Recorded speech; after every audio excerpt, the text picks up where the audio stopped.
we can go for more simplified calculation sheet instead of using the ETO method.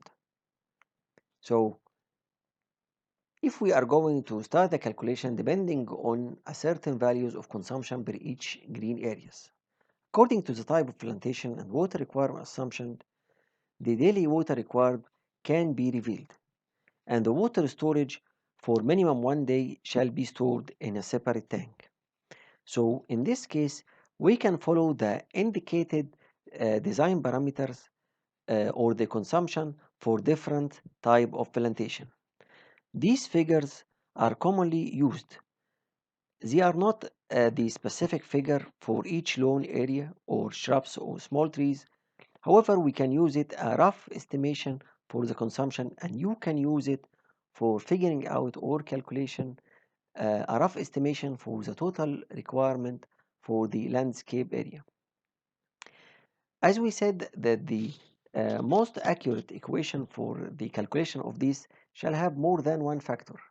As we said for and stated for the equation, it depending on uh, the the temperature of the surrounding and the wind effect and the efficiency of the irrigation system and the distribution of the plantation. However, all of these can be summarized to this table.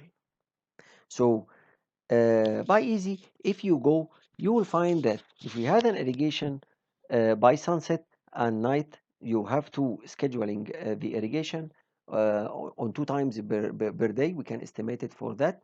One of the times by sunset and one by sunrise.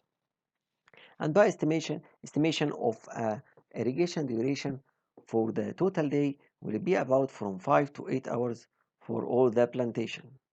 We can figure out that if we had a certain green area square meter or an area with a demand as per the indicated table, let's say we have it a lawn area with 10 liter per square meter per day. By substituting here in this relation, we will find that the irrigation demand will be the area of the lawn multiplied by the consumption per each square meter of the lawn.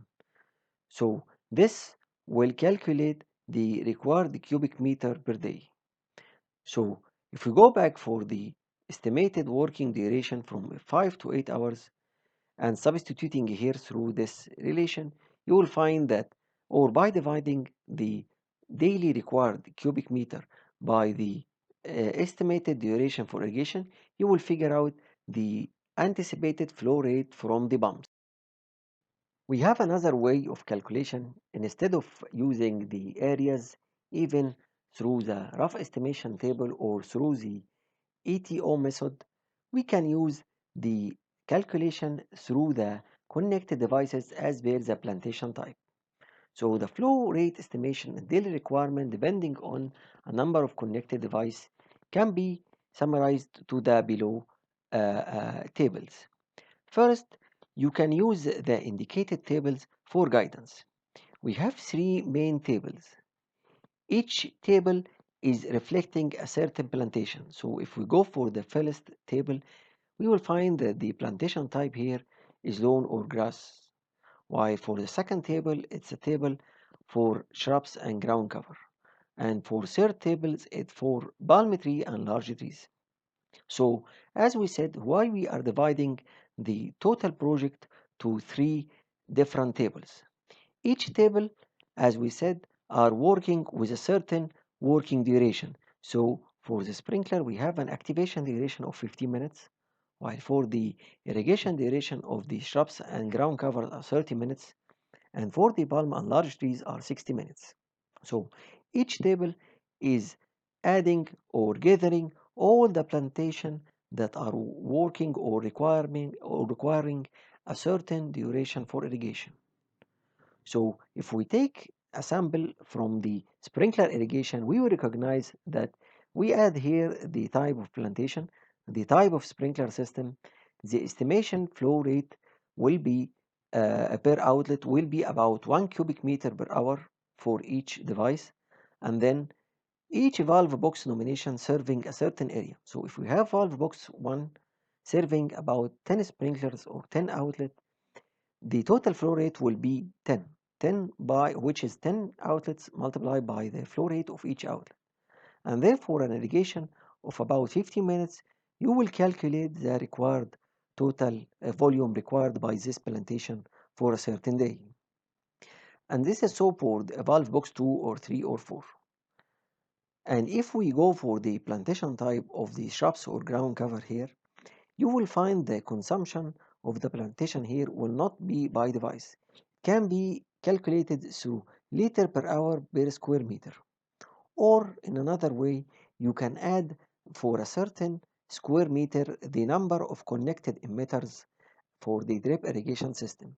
So if you have 1 square meter, you can count the number of used emitters and you can estimate, as we said, that the emitter has a flow range from half liter per hour up to 8 liter per hour as per the selected emitter. In this case, the valve box serving will be highlighting or serving a certain area. For a certain area with the required density of flow liter per hour per square meter, you can figure out the flow rate required. And then for the 30 minutes duration, you can calculate the required water capacity. And for the plantation of palms and large trees, it's as well using a consumption, but it will be per each palm or each large tree. So in this case, we have two consumptions. We have for palm trees, we have 120 liter per hour, and for large trees, it's 100 liter per hour. So if we have a valve box serving about 15 plantation from the series of some of them are from the 100 or some of them are from the 120 liters, you can figure out that it will require a 1.8 cubic meter per hour. And by a duration of 60 minutes, you can calculate the total required capacity. By summation of all of these table water capacity, you can calculate the daily required water volume required for this plantations. So in this method, we are using actually the connected devices, not as per the plantation, but as for the connected devices.